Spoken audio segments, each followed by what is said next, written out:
Hello and welcome to the Visionary Chronicles. Appreciate you being with me today. And today we're going to talk a little bit further on the book that I just released, The Visionary Leader, The Success Principles of the World's Greatest Visionaries. And before we dive into today's episode, if I could, I wanted to thank those that supported the launch of the book that allowed us to be the Amazon #1 bestseller in the business category list. So thank you for all of those that supported, either through ebook, hard copy, and we just recently released 2 months ago an audiobook. So we've got a lot of people that have downloaded the audiobook. So again, I wanted to thank you for supporting the launch of the book and the privilege of being a #1 bestseller on Amazon. But I will say the thing I talk about the most is how you've applied what I've written in the book and hearing that from you. And I've had many stories of those that have already applied some of the principles that visionary leaders I've outlined in the book have done through their personal or professional life. So again, thank you. Thank you to those that have supported the launch of the book and allowed us to be that #1 bestseller. And today we're going to talk on Chapter 5. Chapter 5, which is called The Insight. And today's episode, I'm going to talk about decoding the future, how insight separates visionaries from leaders, from managers. It really does. When you talk about insight, it's really this future forecasting I talk about in a minute, of how these visionaries truly separate themselves from traditional leaders of the day. So again, welcome back to the Visionary Chronicles. In this, we're going to dig a little bit deeper into the most critical yet misunderstood capabilities of what I call transformative leadership. It's the power of insight. And it really takes a lot of focus, a lot of creativity, and the ability to translate your insight into vision that gets executed through the company and the team that you give back to them and achieve success through them. And I always start with a quote as well, and this one I felt is very appropriate for today. Vincent van Gogh is also an incredible visionary that I outline in the book, once said, "If one is master of one thing and understands one thing well, and has at the same time insight into an understanding of many things." Again, I'll repeat this because I had to do it myself a couple of times before I completely understood his meaning. But it's truly built around focus and insight. If one is master of one thing and understands one thing well, one has at the same time insight into an understanding of many things. So what he's talking about here is having a singular focus and the ability to translate that singular focus into many things in order to be successful. So this quote really perfectly captures what we're going to talk about today, how great visionary leaders leverage insight, not just as information, but as a powerful weapon or tool to create and lead generational companies. And again, this episode draws from Chapter 5, The Visionary Leader. And if what we discussed today really resonates with you, I'd really encourage you to grab a copy. It's a deep dive into the framework I talk about today that separates market leaders from the followers. So let's get into it. Why is insight critical to visionaries? And I get that question a lot, whether it's through Liquid Mind, brands that I've been with personally, profiling those visionaries in the book. Many times leaders to visionaries will ask this question: why is insight critical to visionary success? And what you'll find with the traditional leader today, and I'm sure you see this across your companies, is the past and the present is what drives their future versus visionaries where future drives their present. So when we talk about decoding the future, here's the hard truth that you have to deal with as a leader. Is most leaders will observe trends, and we know what trends are. They're past and present. Visionary leaders dissect them and define the future. So your power as a visionary doesn't come from reacting to what's happening now. It comes from decoding what's coming next. You identify the DNA, the genetic code of change within recurring patterns. This isn't just pattern recognition, let's say. It's strategic foresight that will position your company to shape the future, not just respond to it.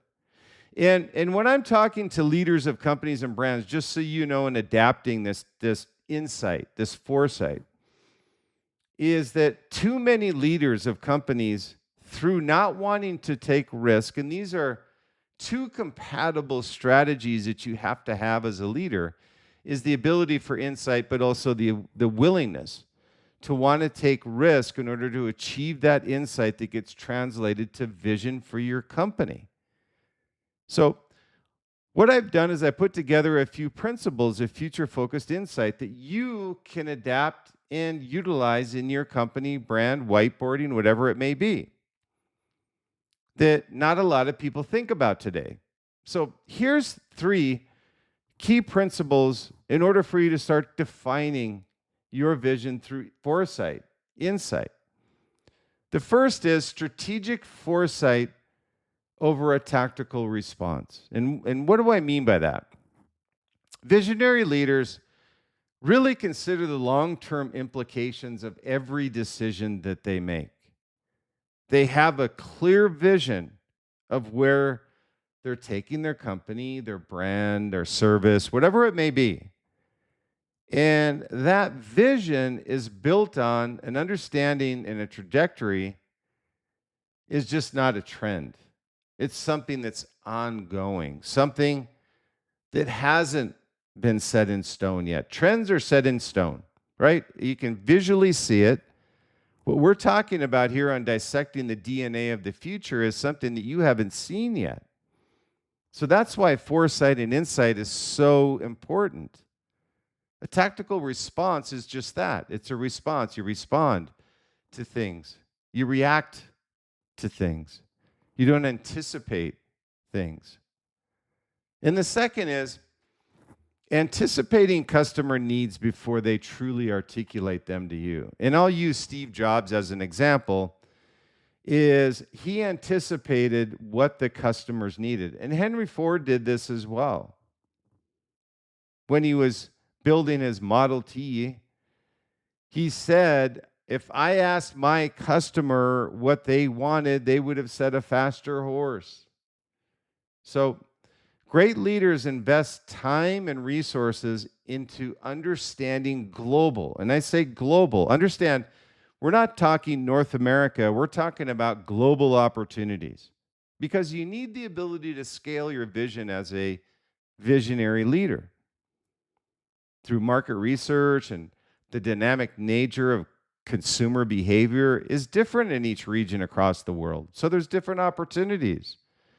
But you really need to understand the foundation of the opportunity that you have based on your insight in the vision of the company of where you want to take it in the future. They don't wait for customers to tell them what they need. They already know. And I've been at companies where they say, hey, let's go do a consumer focus group. And I said, why? They're not going to tell you what they need. They're going to tell you what they want. That's different. There's one that it's a response and a reaction mode and strategy versus insight, foresight, and vision. The third is that you need to have purpose-driven insight. Insight isn't only reactive. The most powerful leaders, those visionaries that you've heard of, and I outline in the book, align their insight with a clear purpose, an intent. This purpose-driven approach guides decision-making and creates really a magnetic, mobilizing sense of direction for your team, company, brand, and it's what builds what I call a passion inside of your company, a culture inside your company or brand. Think about the difference between a culture where they're anticipating the needs of their customers and pleasing those customers to make them more effective, more efficient, versus something that's an incremental improvement that they knew was coming and not surprised by. Well, when I was at Oakley, TaylorMade, and Adidas, I saw this firsthand. The leaders who dominated weren't just better at execution, they were better at seeing around corners. They knew what was coming. If we didn't know what was coming, we would not be leaders in our category. They understood that foresight is what separates market leaders from followers. It allows you to innovate ahead of the curve and really dominate your industry before others even see what's coming. And I go back to the story of Oakley. Jim Gennard didn't care what our competitors were doing. He just knew that if we had strategic foresight, insight, future casting, the culture that we had ingrained into our company and the passion he had, that people knew that whatever we put out there was going to dominate the market in our category. And by the way, I will put this out here for you as well. This is something I've also outlined in the book, The Visionary Brand, which is my first book, is that you don't always need to have a bestseller. There's too many companies that get caught up, and this many times is a commodity company thinks this way.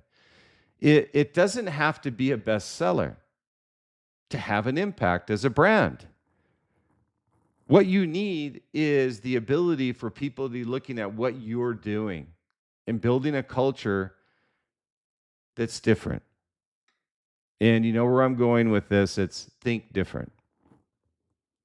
Whatever you do as a company brand, you need to be thinking different all the time. Take risks. No great brand, product, or service has ever been executed, commercialized in the marketplace without having first failed. Without first having the insight, the foresight, and the vision to know that what you're creating is not an incremental improvement, but something that's going to disrupt the market.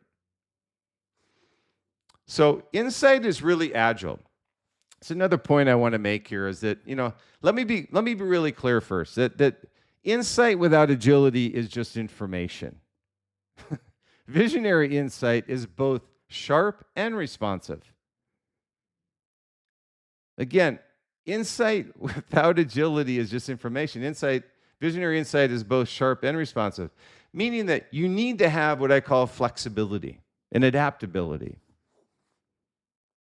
I always say you can have this switchback leadership to success, meaning that you've got a point in the destiny of your vision where you want to take the brand, company, and your team with you, but it isn't always a straight line.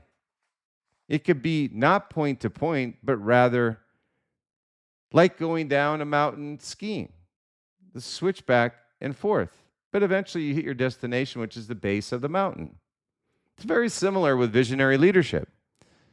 Is they never lose sight of where they're going, but there may be detours along the way, but they never change their destination. Visionary leaders use their insight to adjust strategies quickly in response to changing conditions or unforeseen obstacles. You can't anticipate everything out there, but you can have the foresight and the vision to know what your destiny is.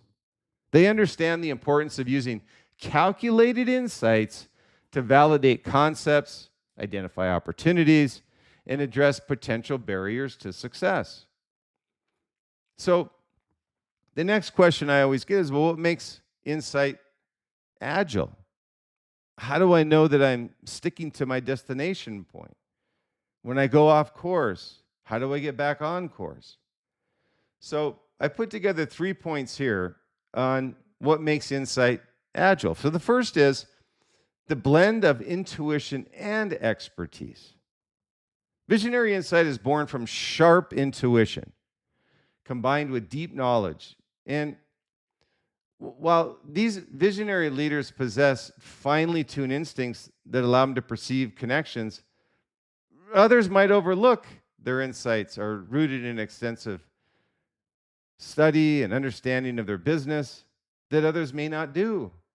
So again, it's born from sharp intuition But they've also rooted their insight into extensive study and understanding of their business. So the context of having insight also is that understanding a great idea may not be a great idea for the company if it isn't rooted in strategy. It isn't rooted around who your brand is and who your culture is. So you need to make sure you get a blending of intuition along with expertise. You may have a person with great intuition and great ideas, but everything they're putting out there is not right for the brand or the company or product or service. So that's where agility comes in, as somebody that has the ability to blend intuition and their expertise. That's the beauty of it. It can blend in with your supply and demand curve. And the second is proactive analysis. What I mean by here is insightful leaders stay ahead of industry curves. They proactively analyze information about emerging technologies, market shifts, and competitive landscapes that are constantly moving out there. They just don't react to change. So again, I use the word react, respond, whatever it may be, but that's not in the context of foresight. You have to anticipate through foresight where your product, your brand is going, what the opportunities are on a global scale, set the vision and the execution steps through your team to ensure that it gets commercialized. So they don't react just to change, they anticipate it. And they position their companies for not just one-hit wonder success, by the way, it's generational success. And again, I use Apple as an example a lot, but it's just a model of where you should be setting your vision. Apple had the balls on their supply and demand curve that on the top of their demand on a product to pull it off the market. Nobody does that. Everybody pulls product on the back end of the supply and demand curve so late adopters can have this product. That was Steve Jobs' brilliance because he knew he had an innovation pipeline of products that could carry them beyond this product that they're pulling off the shelf. Plus, it created excitement as to what's coming next.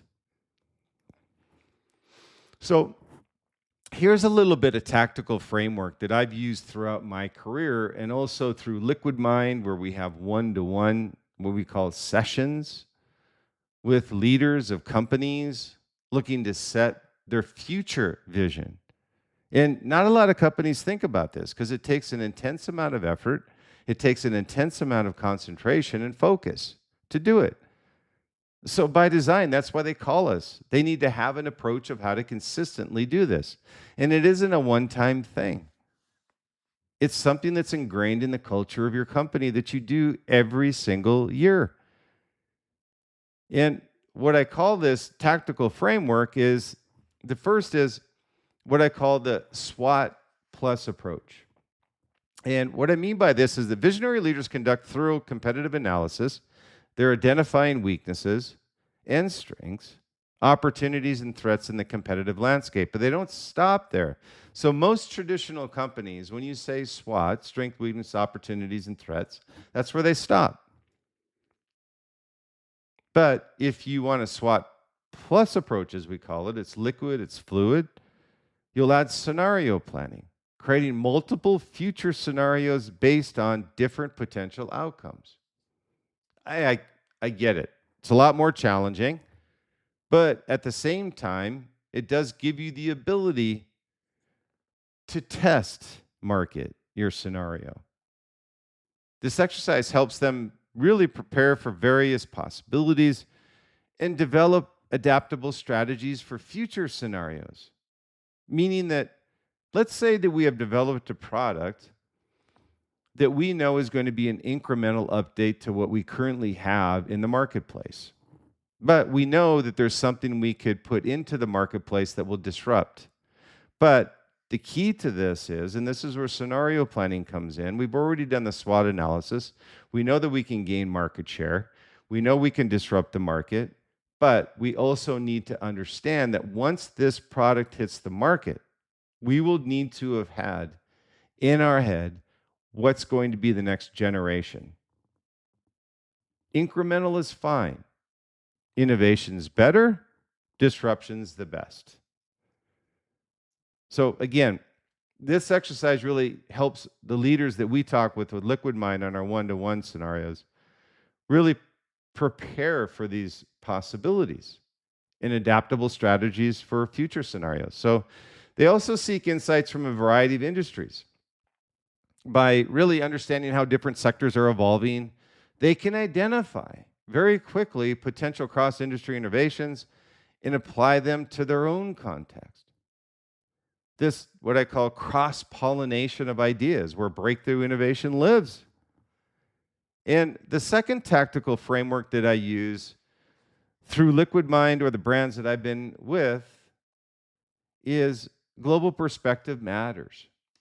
Too many times I work with companies where there's this, what I call this shotgun approach or rifle approach. Many times shotgun, and most people say you don't want a shotgun approach. When we're talking about global perspective, it matters that you're going to have more of a shotgun approach than you will have on a rifle approach. Rifle approach would be North America, shotgun approach would be global. So visionary leaders understand the impact of international trends, economic shifts, geographical events in their industries. So they adapt their strategies and engage with industry ecosystems where they can bolt on, like an Apple, like a Google. These are ecosystems that these brands and companies have created. And they're forming strategic partnerships and alliances. Just had Google and Apple create an alliance with Gemini.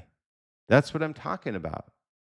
This insight-driven collaborative enhances innovation, market reach, and overall competitiveness. Two heads are better than one, right? So they analyze demographic shifts and changes in consumer behavior. They don't ask the consumer what they want. They want to know what their behavior is.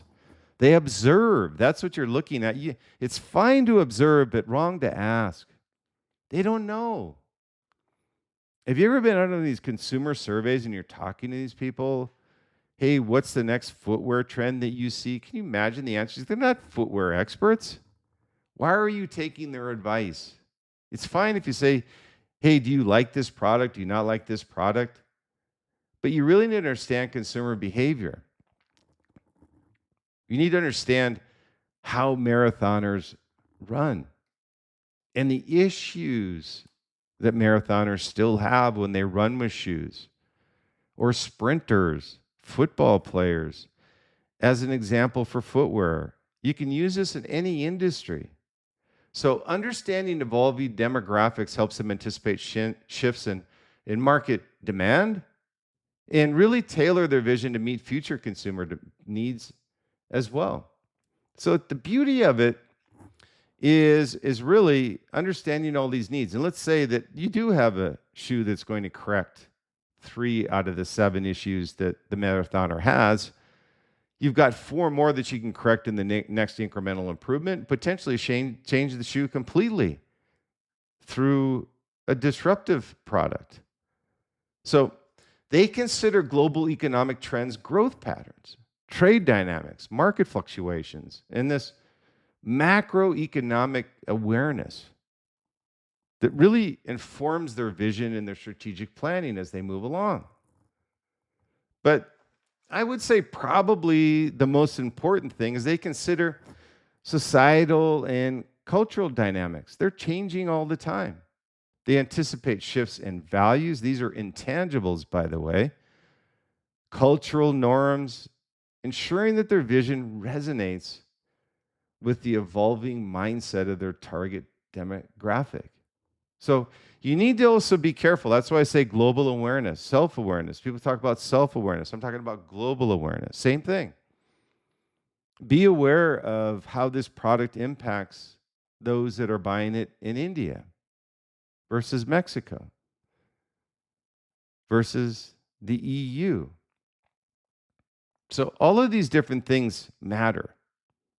And the next that I have is insight is really collaborative. Here's something surprising to me early in my career, is that the smartest people in the room as far as person in the room, I find very quickly, isn't the leader, it's the room itself. These leaders with no humility, thinking they have all the answers and just giving directions, isn't really a true leader. Empowering teams is a key principle of visionary leadership success. By recognizing the importance of collective intelligence, leaders unlock insights they could never generate alone. But here's the caveat. All visionary leaders are humble. Every visionary leader, from Gandhi to Socrates to Martin Luther King to Abraham Lincoln, they were secure in their self-awareness enough to know that they needed help in executing their vision. So you should do the same. You can't accomplish this alone. And there's nothing more rewarding to the visionaries that I've outlined in the book as to shared credit through humility to those that helped you commercialize your product. And that's what Steve's number one success story was, looking at the faces of the employees as he released the Macintosh. That to him was his reward. So how do visionary leaders create this collaborative insight? I'll give you a couple points here. And there's really two. I could do a whole bunch here, but let's just start with two. One is transparent communication. They communicate insights openly with their teams. This open communication really builds trust. Think about it. If you've been in a room with leaders, you've been in a room with your manager, your boss, whoever it is, if there's open communication where you can express your opinions without being lambasted by your boss or anybody else in the room, that builds trust and ensures everyone understands the rationale behind strategic decisions. Now, you can disagree. That's fine. And I feel it's incumbent on the leader not to just discount his team's communications, their opinions, but rather to build a collaborative environment where people feel safe giving their opinion in the first place. The second is empowered contribution. They empower their teams to contribute insights and ideas, and really creates a collaborative environment where everybody's expertise is truly valued. And I think everybody feels that way. And some of the best ideas are never expressed verbally. And that's unfortunate, just because they feel it's a stupid idea. But I can tell you, every single great invention ever on our planet, every time a visionary stuck their neck out to say what they wanted to do, everybody thought they were crazy. So you've got company. And why Steve said, here's to the crazy ones. So this collective intelligence, as I call it, really amplifies the leader's vision. It really offers deeper understanding and real-time data that supplements what an individual couldn't gather alone. So you really need to have this collaborative insight. But it needs to be done through trust and humility. And the next, what I call visionary strategic weapon, is future casting. So many people will ask me when I talk about future casting, I feel it's so important. It's one of the most valuable tools that visionaries can have in their tool belt. And this is something used by visionary. It's also known as futurism or foresight thinking. And I put it in here in the book in more detail. I'll talk about it briefly here, but it's the method that anticipates and shapes future trends, opportunities, and challenges. It is a really proactive approach that allows leader to create a vision that is responsive to the present while anticipating and aligning with future developments, meaning that it's a transitional strategy. You set it backwards, meaning that you go to the future and you go back and adapt to the current present in order to adapt to the future, if that makes sense. So it is. That's exactly what future casting is. You see something, but you need a bridge. So again, this proactive approach allows the leader to create a vision that is responsive to the present while anticipating and aligning it with future developments. Future developments being your vision, by the way.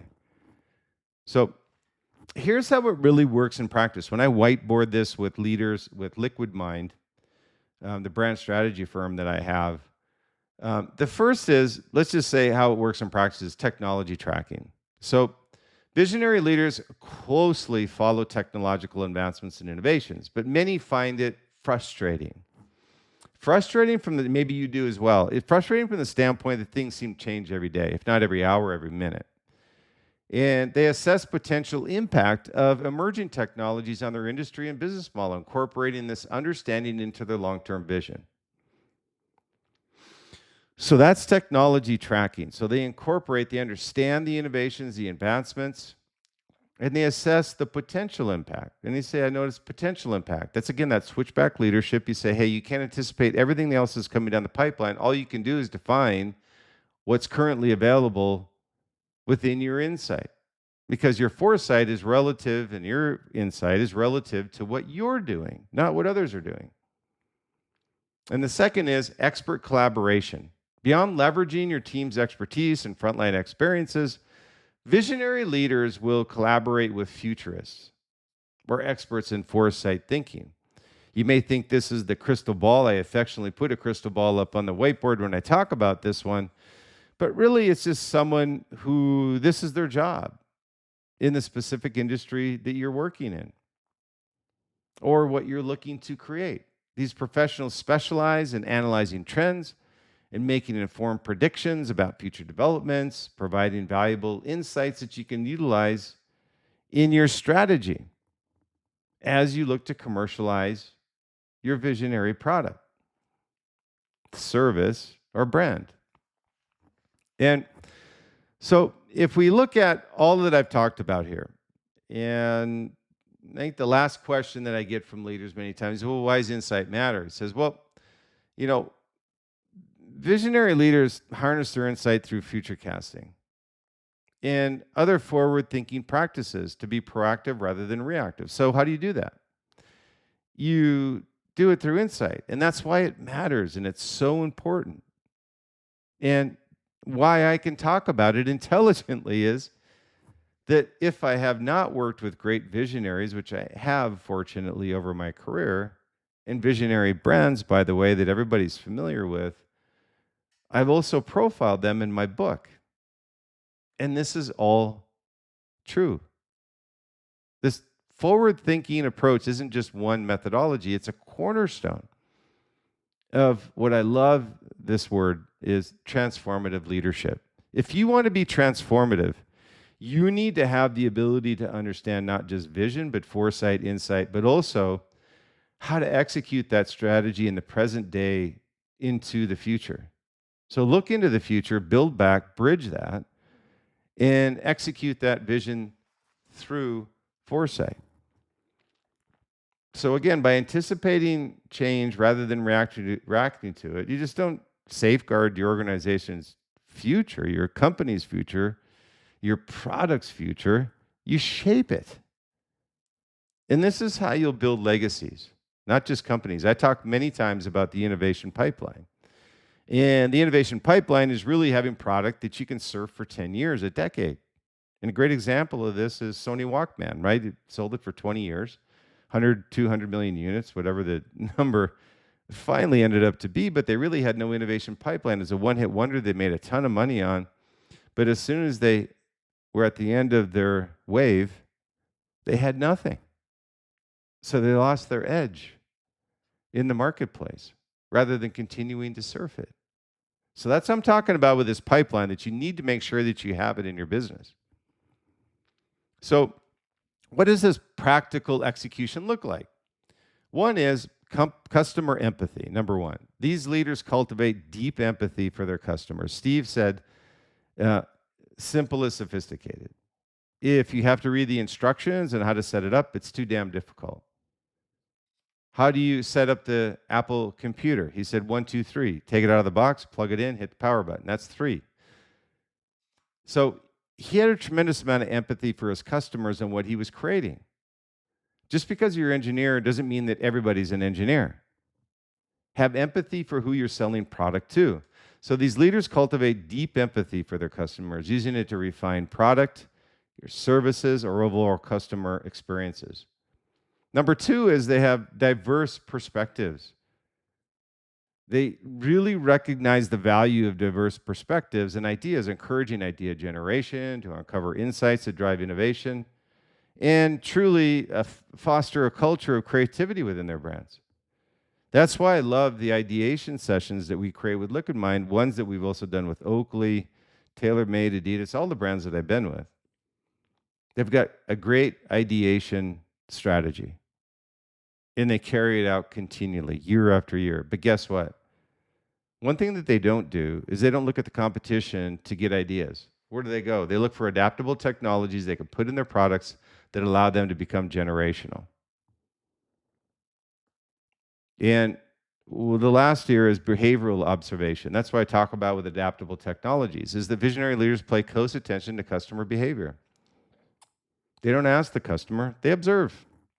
Just go out to the mall and observe. I mean, if you're a footwear company, don't ask them what they think of this new color you're creating. They don't know. You want to ask them, hey, what are some of the pain points? What if questions? And so by understanding and changing preferences and expectations, they can align their company with evolving consumer needs. And that's super important. So how this all kind of comes together is just kind of, here's your execution framework. Predict, refine, and execute. First, predict. Use your insight to decode what's coming. Second is, refine, continuously adjust based on new data and team intelligence. And the third point is, execute. Move with conviction and agility. The leaders, I'll take it, my last point here before I close, is that the leaders who fail are ones who either predict without executing or executing without predicting. You need both. You need insight paired with action. Again, I'll say leaders, the leaders who fail are the ones who either predict without executing or execute without predicting. So make sure you need both of these. So in closing, here's my challenge to you today. Where are you operating from observation instead of insight? Lock yourself in a room for an hour a day and gain insight. Uninterrupted insight. Future casting.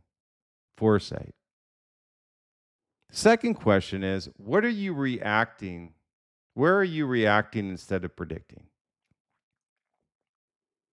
Third is, where could you be leveraging your team's collective intelligence more effectively? The answer to these questions, I can tell you, will determine whether you're managing your business or leading it into the future. And remember, failures aren't setbacks. They're learning opportunities. Visionary leaders analyze setbacks and use them to refine strategies, products, or processes for future success. That's the mindset shift that changes everything.